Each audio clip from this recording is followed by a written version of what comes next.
ষোলকোপা symmetry math ক্লাবের পক্ষ থেকে সকলকে জানাই শুভেচ্ছা ও অভিনন্দন। আসন্ন আঞ্চলিক অলিম্পিয়াডের প্রস্তুতি উপলক্ষে আমরা ষোলকোপা সিমেট্রি ম্যাথ ক্লাবের পক্ষ থেকে বিষয়ভিত্তিক গণিত ক্লাসের আয়োজন করেছি। তো আজকে এটা দ্বিতীয় পর্ব। আজকে বিষয়ের নাম কম্বিনেটরিক্স গণনা তত্ত্ব।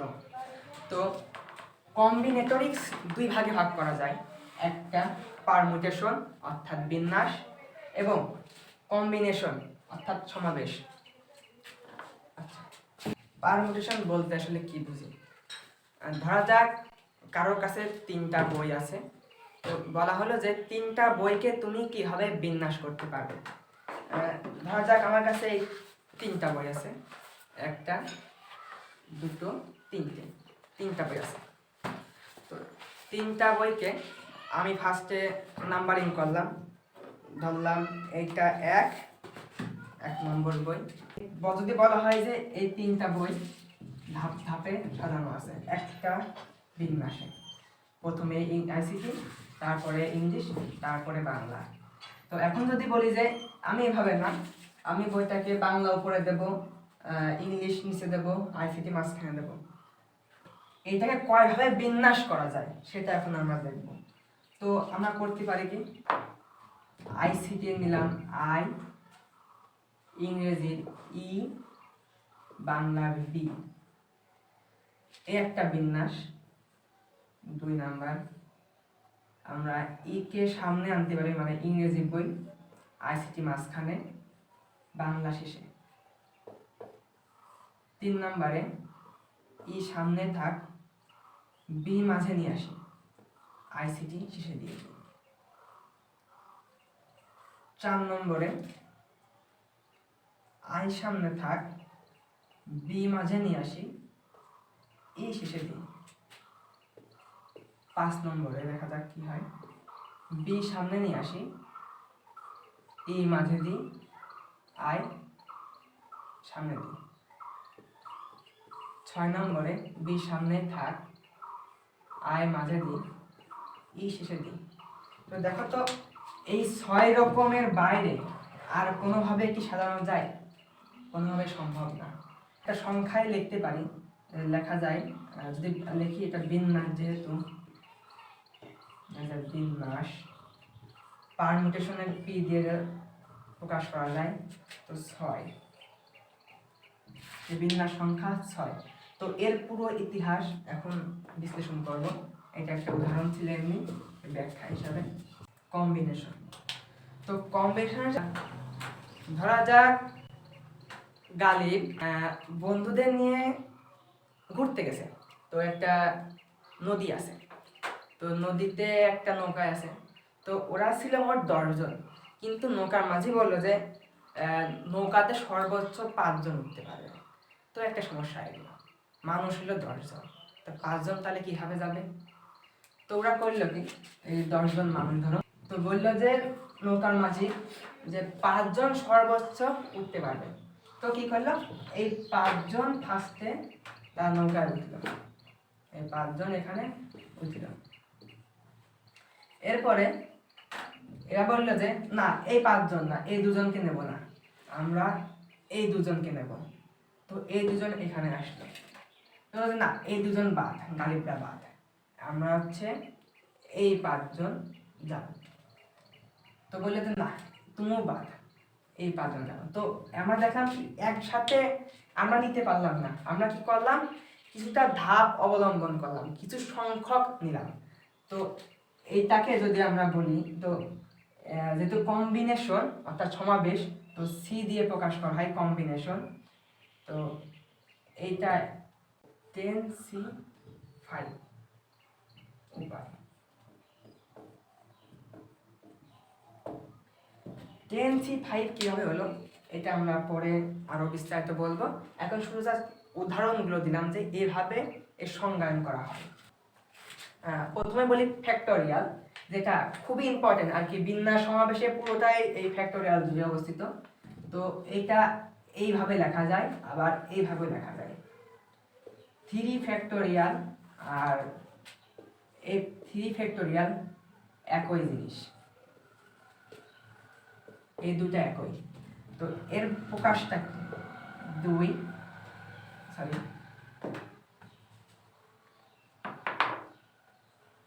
3 গুণ 2 গুণ 1।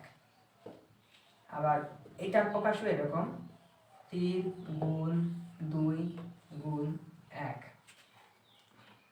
তো এবার দেখি একটা জিনিস, যে এখানে সংখ্যা নিলাম, তো সংখ্যা যে সংখ্যা নিচ্ছি সেই সংখ্যা থেকে তার পরের ঘর যাচ্ছে। যদি আমরা ধরি n সংখ্যক তার ফ্যাক্টোরিয়াল, তাহলে কি হয়? ফার্স্টে আমরা যে বলেছি কি, যে সংখ্যা ফ্যাক্টোরিয়ালের ভিতরে বসাইছি সে সংখ্যা দিয়ে শুরু করব।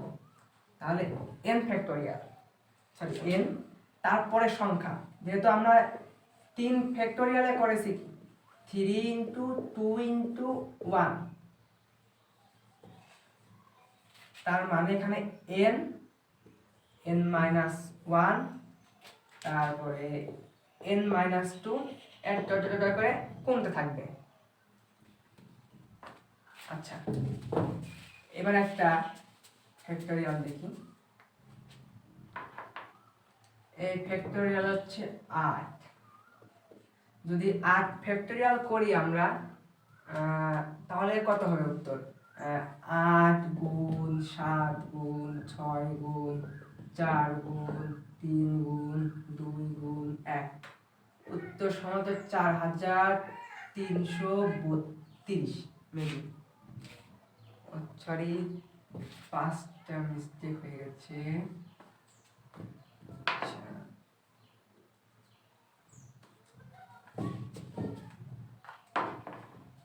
7 6 5 4 3 2 1, এর ফলাফল হবে মনে হয় 4332 এরকম আর কি। তো আচ্ছা, এটাকে একটু খেলা করি আমরা, অঙ্ক যেহেতু খেলার জিনিস, ওটাকে নিয়ে খেলা করি একটু। তো এই 8কে আমরা কিভাবে লিখতে পারি? 2 টু দি পাওয়ার 3 সমস্যা নেই কারণ। তো 7 7 থাকলো। 6কে আমরা লিখতে পারি 2 গুণ 3। এবার লিখি তো 5 5 থাকলো। 4কে আমরা 2 স্কোয়ার লিখি, 3 3 2 2 1 লিখলাম না, যেহেতু 1 গুণ, সমস্যা নেই। তো এবার দেখি 2 2 কয়টা আছে? এই জায়গা 3, এই জায়গা 1, এই জায়গা 2। তার মানে যেহেতু গুণের বেলায় পরে পরে যোগ হয়, আর এখানে আরেকটা আছে, যেহেতু গুণের বেলায় পরে পরে যোগ হয়, সেহেতু আমরা দেখি মোট 3 4 5 6 7, 2 টু দি পাওয়ার 7, মানে 7টা 2 আছে। 7 আছে একটা, 5 আছে একটা, 3 আছে দুটো। তো একটা জিনিস যদি লক্ষ্য করি, তো এইগুলো কিন্তু মৌলিক সংখ্যা। এই 2 7 5 3, পৃথিবীতে এমন কোনো সংখ্যার ফ্যাক্টোরিয়াল বের করা, এমন কোনো সংখ্যার ফ্যাক্টোরিয়াল নেই যেগুলো মৌলিক সংখ্যা বাদে হবে। এই প্রত্যেকটা সংখ্যা, যদি কোনো সংখ্যাকে আমরা ফ্যাক্টোরিয়াল করি, তো এই মৌলিক সংখ্যাগুলোর ভিতরে পড়বে। তো এটা প্রায় ছোট্ট একটা সংখ্যা 8। যদি তোমাকে বলা হয় যে 100 ফ্যাক্টোরিয়াল করো, যে 100 ফ্যাক্টোরিয়াল করলে 2 to the power n, n কত হবে? n কত? তো এখন কি তোমরা খাতা নিয়ে বসে পড়ো, যে বিশাল বড় খাতা নিয়ে ভাঙতে থাকো, যে 199 98 97 96 করতে করতে 1 পর্যন্ত আসো। এটা প্রচুর টাইম লাগবে। হচ্ছে দেখি কোনো শর্ট সিস্টেম করা যায় কিনা। তো ফ্লোরের সাইনটা কিরকম? ফ্লোরের সাইনটা এরকম, মানে হচ্ছে ফ্লোর, কোনো ছাদ হবে না উপরে, আর সিলিং কি, মানে ছাদ হবে, ফ্লোর হবে না। তো আমরা যে ম্যাথটা করবো, যে 2 টু দি পাওয়ার n এর মান, ওই n এর মান বের করবো, তো এটা আমরা ফ্লোর থিওরি দিয়ে করবো। সিলিংটা থাকবে, এবং পরবর্তী ক্লাসে এবং ফ্লোর এই সিলিং নিয়ে বিস্তারিত আলোচনা করা হবে। আচ্ছা, তো ফ্লোর সম্পর্কে একটু বলি আগে। ধরা যাক ফ্লোর মান দেওয়া আছে 2.3। ফ্লোর মানে এইটুকু মনে রাখতে হবে যে ফ্লোর মান যদি থাকে, যে ফ্লোর সাইন থাকে, তাহলে পারে ভিতরে যে পূর্ণ সংখ্যা থাকুক সেইটা যে আগের পূর্ণ সংখ্যা অর্থাৎ 2.3 আছে, তো এখানে পূর্ণ সংখ্যা কি 2, সেই পূর্ণ সংখ্যাটাই আসবে 2। যদি ধর আমি বলি 3.99 তাহলে হবে হচ্ছে 3। আচ্ছা আমি যদি বলি এর ভিতরে আছে -5.9, এর ফ্লোর মান কত? এটা সবাই কমেন্টে জানাবে আমাকে যে -5.9 এর ফ্লোর মান কত। এটা সবার কাজ থাকলো।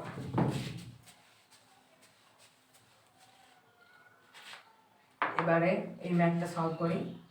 যে আমরা এটাকে লিখতে পারি e টু 8 ফ্যাক্টোরিয়াল, একে পড়া হয়েছে এক্সপোনেন্ট ভ্যালু অফ 2/8 ফ্যাক্টোরিয়াল। আচ্ছা, তো এই সূত্রে এটাকে আমরা ফ্লোর মান ইউজ করতে, মানে ফ্লোর থিওরি আমরা ইউজ করব। তো ফার্স্টে লিখবো যে সংখ্যা থাকে সেটা উপরে, আর নিচে যেটা দিয়ে আমরা ভাগ করব আর কি, যেটা দিয়ে আমরা নিচে বিভাজ্য বানাবো সেটা প্লাস 8/2² মানে এই নিচে যে সংখ্যা থাকবে সেইটা আস্তে আস্তে পর এক এক করে বাড়তে থাকবে। এবার 8/3 এটা এই পর্যন্ত হবে। আমি এখানে 8/4 কেন নিলাম না? কারণ যদি আমরা 2/4 করি তাহলে এখানে 16 হয়ে যাবে। আর আমাদের শর্ত হচ্ছে যে যদি আমরা কোনো সংখ্যার ফ্যাক্টোরিয়ালের ক্ষেত্রে ফ্লোর মান বের করি তাহলে যে লব থাকবে আর যে হর থাকবে, এই হরের মান কখনো লবের থেকে বড় হবে না। এখানে আমাদের হরের মান লবের থেকে বড় হয়ে গেছে, তাই আমরা এটাকে নেব না, আমরা এই পর্যন্তই নেব। আচ্ছা, তো যদি আমরা এটা করি তাহলে এটা হবে হচ্ছে 4, এটা করলে হচ্ছে 4, 2, এটা করলে 1, তো কি 7। তো আমরা আগে দেখে আসি যে কোন এই যে ফ্যাক্টোরিয়াল করলে 2/7। আচ্ছা, এবার নিশ্চয়ই আমরা 100 ফ্যাক্টোরিয়াল বের করতে পারবো। তো এটা সবার বাড়ির কাজ যে 100 ফ্যাক্টোরিয়াল করলে, আচ্ছা আমাকে সবাই কমেন্ট বক্সে জানাবে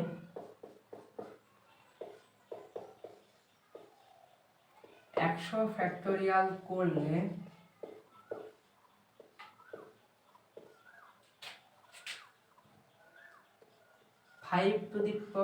n কত হয়। ঠিক আছে, এইবার এরকমই আরেকটা ম্যাথ করবো। ধরো দেওয়া আছে 10 ফ্যাক্টোরিয়াল। তো 10 ফ্যাক্টোরিয়াল করলে 10 ফ্যাক্টোরিয়াল আমরা করি তাহলে 10, 9, 8, 7, 6, 5, 4, 3, 2, 1। তো এখানে আমরা 2 মান বের করতে গেলে বেশ টাইম লাগবে। তো আমরা আমাকে আগের মতো করি টু। আচ্ছা, আমরা এখানে বের করবো যে সংখ্যার শেষে কতগুলো শূন্য থাকবে। যদি আমরা 10 ফ্যাক্টোরিয়াল করি তাহলে সর্বশেষে কতগুলো শূন্য থাকবে। যদি আমরা এই সর্বশেষে শূন্যর মান বের করতে চাই তাহলে আমাদেরকে 5-এর মান বের করতে হবে। কেননা এমন কোনো মৌলিক সংখ্যা নেই 2 আর 5 বাদে যেগুলো গুণ করলে 0 হয় লাস্টে। অতএব আমাদেরকে 5-এর ফলোর মান বের করতে হবে।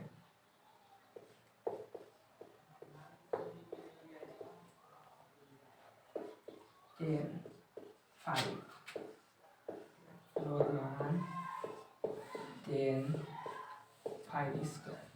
হাই এত 5 5 25 হয় লব থেকে বড় হয়ে গেছে, তাই নেওয়া যাবে না, তাই এটা বাদ। তাহলে কত হচ্ছে 5 গুণিত 10। তো যদি আমরা 5 বের করি তাহলে দুটো 5 কি 5-এর পর 2 মানে হচ্ছে আমাদের শেষে, তার মানে যদি আমরা 10 ফ্যাক্টোরিয়াল করি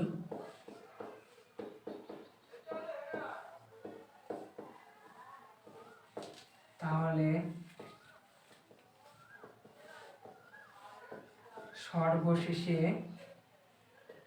2টা 0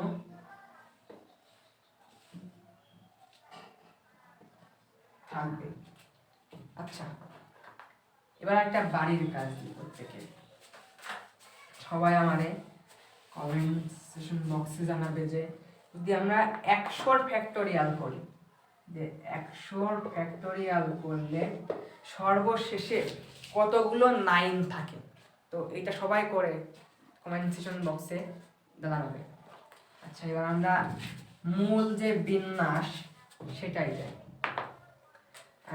ধরি এ বি সি 3টা সংখ্যা আছে।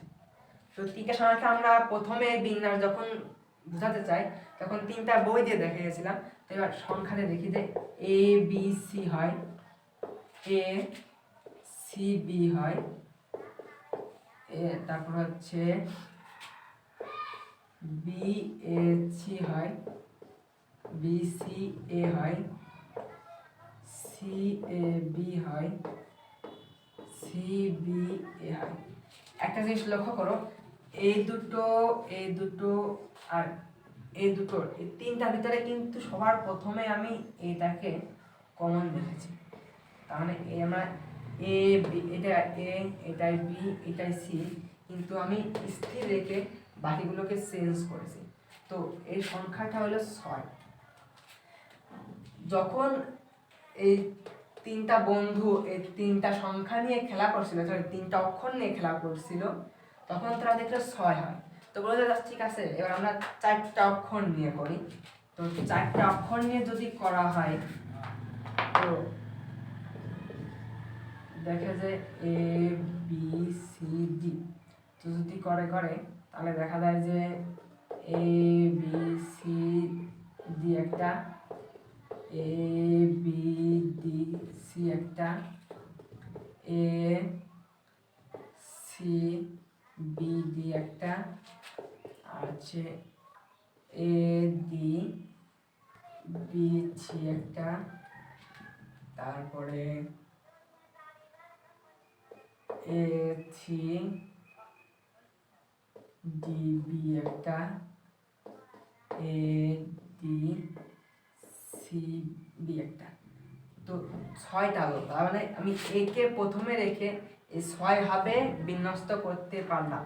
তো আমি বি কে সি কে সামনে রেখে মোট আমি 24 ভাবে এটাকে বিন্যস্ত করতে পারি, সাজাতে পারি। তো যখন এই 3 বন্ধু দেখলো যে এটায় 6 এটায় 24, তাহলে এটাকে কিভাবে একটা সুন্দর রূপ দেওয়া যায়। তো ওদের মধ্যে একজন বন্ধু সংখ্যা তত্ত্ব নিয়ে বসলো যে দেখা যাক কিভাবে এটাকে লেখা যায়। তো সে দেখলো যে এটাকে 3 গুণ 2 লেখা যায়, দেখলো এটাকে 4 গুণ 3 গুণ 2 লেখা যায়। তো একটা জিনিস লক্ষ্য করো, এখানে আছে 4, এখানে আছে 3, তার মানে কি? তার মানে হচ্ছে আমি যে 3টা বস্তু নিয়েছি সেই 3টা বস্তু এই প্রথমেই রয়েছে, মানে 3টা অক্ষর আমি নিয়েছি, সেই 3 দিয়ে আমার কিন্তু শুরু হয়েছে। এখানে আমি 4টা অক্ষর নিয়েছি, এই 4 দিয়ে কিন্তু আমার শুরু হয়েছে। এবং এই 2 মানে কি? এই 2 মানে হচ্ছে তারপরে দুটো অক্ষর, মানে যেখান থেকে আমি শুরু করব ওই 3 থেকে, এই 6 এর ক্ষেত্রে আমি যে 3 থেকে শুরু করেছি ওই 3 থেকে পরে দুটো, মানে 3 2, আর এখানে 4 থেকে শুরু করেছি এবং এর পরে আছে কত, হ্যাঁ এরপরে আর 3টা, আর বাকি থাকলে অক্ষর কয়টা? 3টা। এরপরে আর 3টা থাকবে, এই যে 4 3 2, তার মানে ওই 4 সংখ্যাটা ধরেই কিন্তু মোট 3টা অক্ষর আমাকে পিছিয়ে আসতে হবে। যদি 5টা সংখ্যা থাকতো তাহলে 5 থেকে শুরু করতাম, 5 4 3 2 1 এভাবে। আচ্ছা এবারে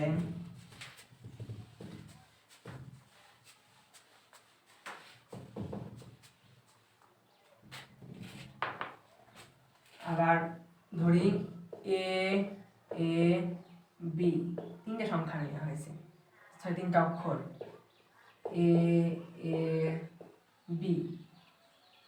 তারপরে করা যায় এ বি এ, তারপরে করা যায় বি এ এ। এবার দেখলো 3, তারপরে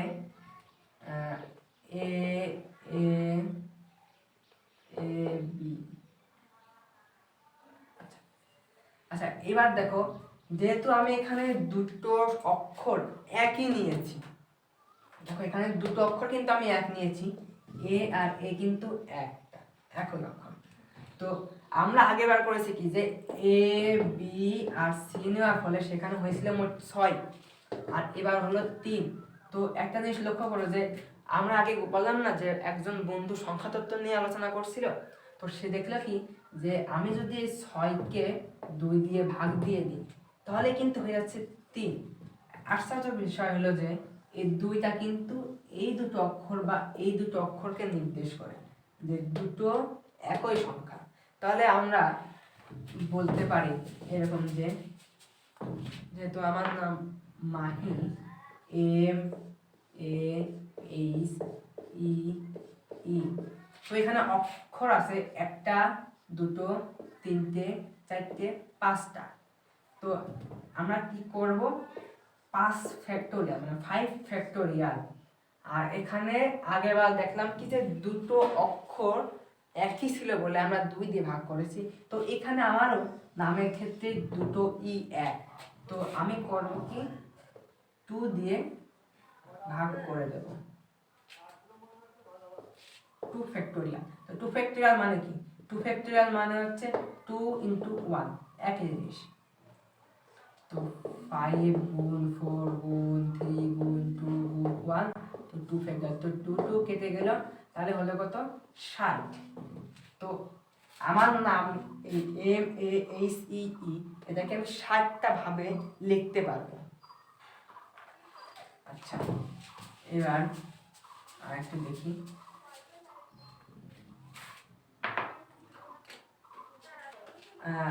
আমাদের একটা, তাহলে যেহেতু বিন্যাস সমাবেশ করছি, তো ধরা যাক 10টি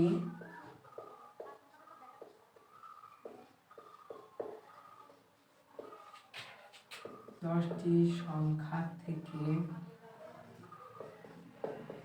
3টি সংখ্যা নিয়ে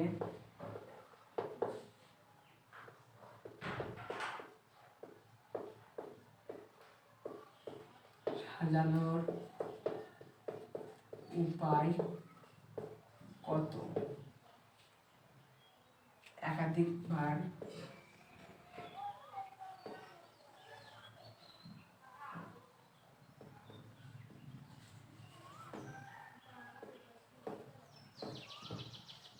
আচ্ছা 10টা সংখ্যা থেকে 3টে সংখ্যা আমরা নেব।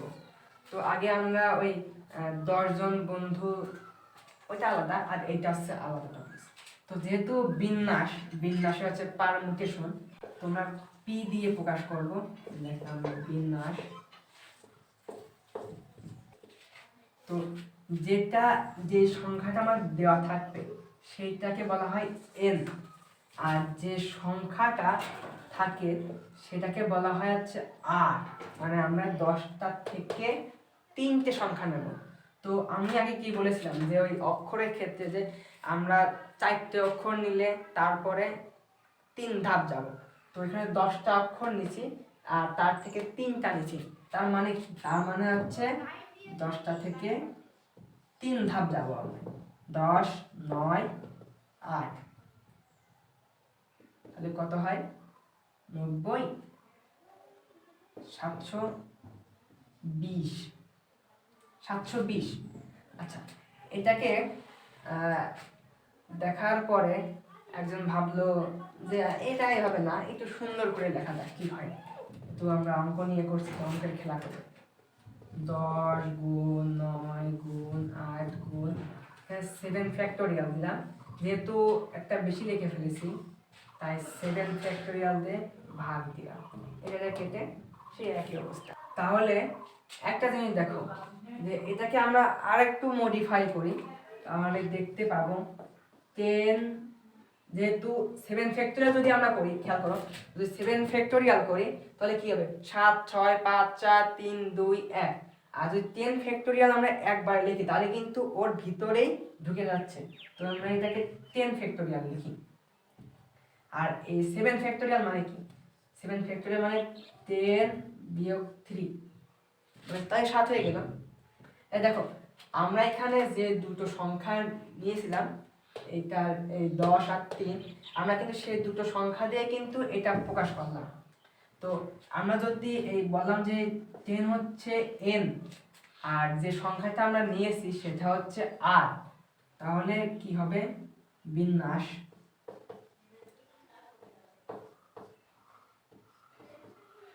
10 p তে পারমুটেশন মানে বিন্যাস, সেই হিসাবে p3। এই 10p3 মানে কিন্তু 10 বিয়োগ 9 বিয়োগ 8, আবার 10p3 মানে 10 ফ্যাক্টোরিয়াল বাই 10 মাইনাস 3 ফ্যাক্টোরিয়াল, অর্থাৎ 10 ফ্যাক্টোরিয়াল বাই 7 ফ্যাক্টোরিয়াল। ক্লিয়ার?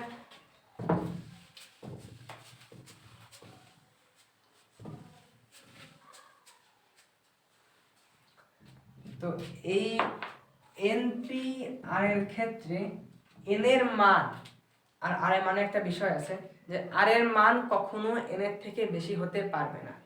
আচ্ছা, এবার একটা আমরা তো একাধিকবার নিলাম না, মানে একবারই নিলাম ভিন্ন ভিন্ন সংখ্যা থেকে। তো এবার একাধিকবার নিয়ে দেখি যে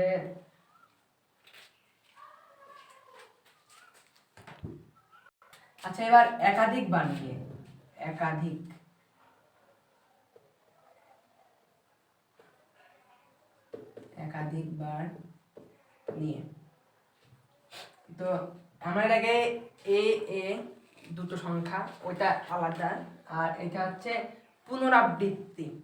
যে কিরকম, ধরো গালিব আর রাতুল দুই বন্ধু, তো একটা বিয়ে অনুষ্ঠানে গেছে, তো সেখানে ওই যে মেয়ের বিয়ে তার জন্য 5টা আংটি নিয়ে গেছে। তো কি হলো, এখন 7টা আংটি নিয়ে গেছে, তো তার আঙুলে তো একটা হাতে 5টা আঙুল থাকে, তো 7টা আংটি তো কোনো সম্ভব না। তো করলো কি যে একটা হাতে একটা কয়েকটা আঙুলে তো দুটো তো যাবে কিংবা 3টে যাবে, এটা কোনো ঠিক নেই যে কোন আঙুলে সে দেবে।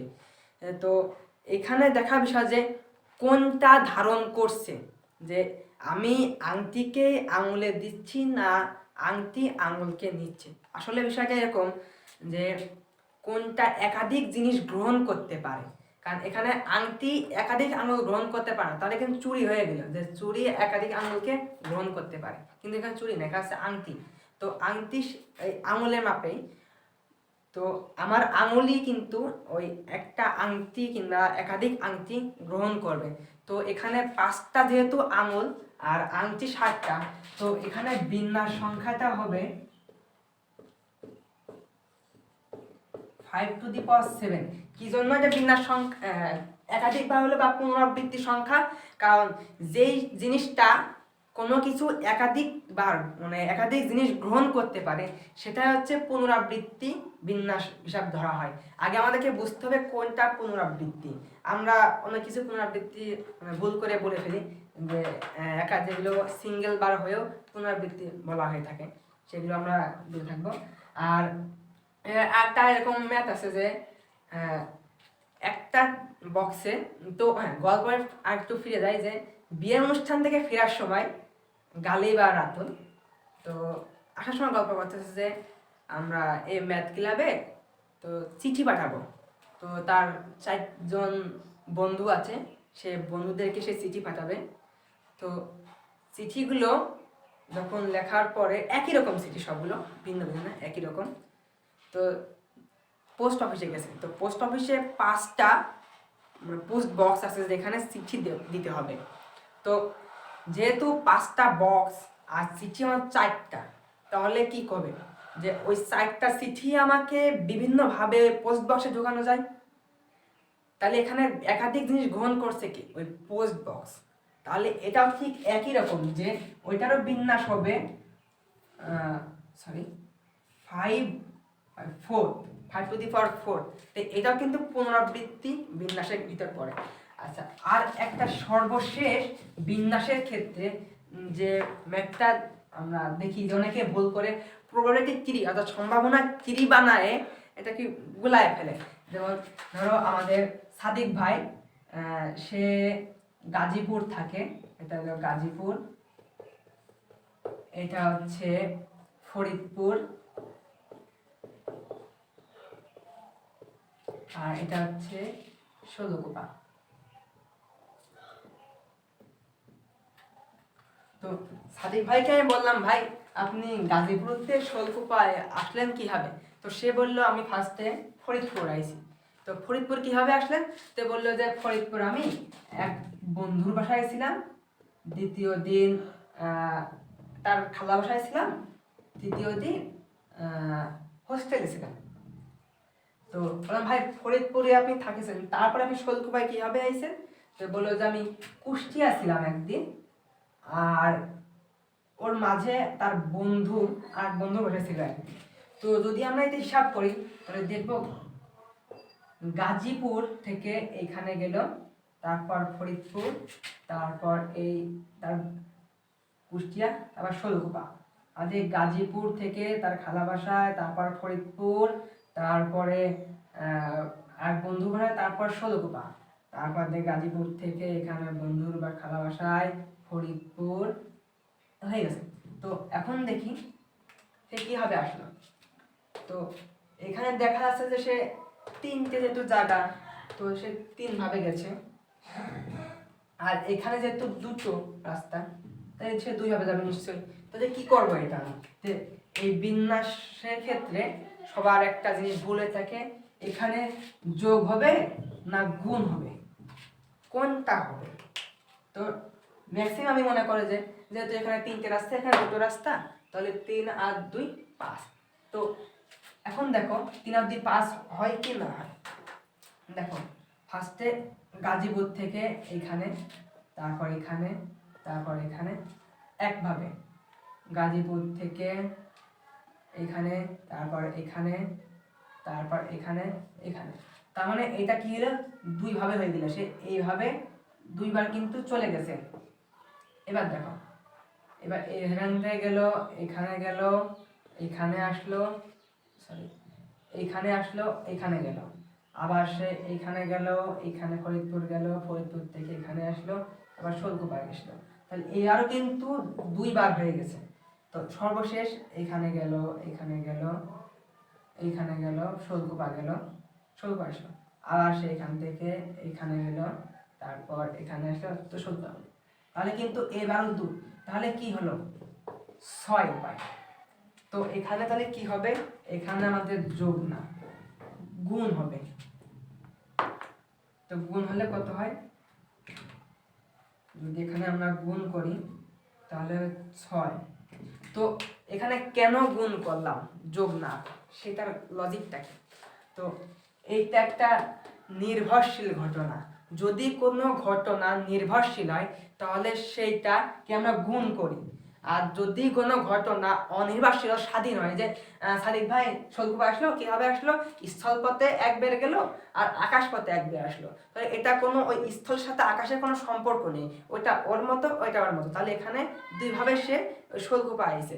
আর এখানে সে এই ফরিদপুর ব্যতীত কিন্তু অন্য কোনোভাবে সে শৈলকুপায় আসতে পারতেছে না, এখানে ফরিদপুর একটা কানেকশন, অর্থাৎ এটা কোনো স্বাধীন ঘটনা বা মুক্ত ঘটনা না, এটা হচ্ছে একটা কি বলবো আমরা, নির্ভরশীল ঘটনা। আচ্ছা, সর্বশেষ একটু বলি যে গুণ, এই গুণ চিহ্নটার কাহিনীটা কি। তো এই গুণ চিহ্নটার কাহিনীটা এরকম যে